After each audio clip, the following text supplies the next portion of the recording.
সবাই আইফোনটাকেই দেখবে। Elon Musk iPhone নিয়ে দাঁড়ালে সবাই এলন মাস্ককেই দেখবে।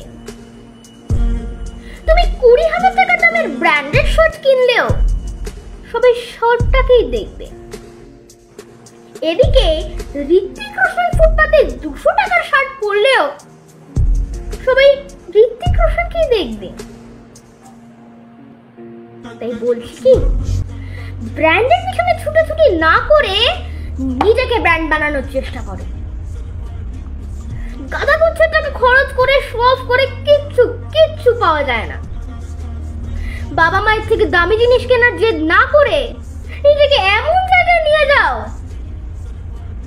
যাতে তোমার ব্যবহার করা ছেঁড়া রুমালটাও নিলামে একদিন লাখ টাকায় বিক্রি হয়। শো অফ তারাই করে যাদের ভেতরটা পুরো ফাঁপা হয়। তাই তারা বাইরেটাকে ঝাঁ চকচকে বানিয়ে মানুষের মনোযোগ আকর্ষণ করার চেষ্টা করে। That, that's not, that,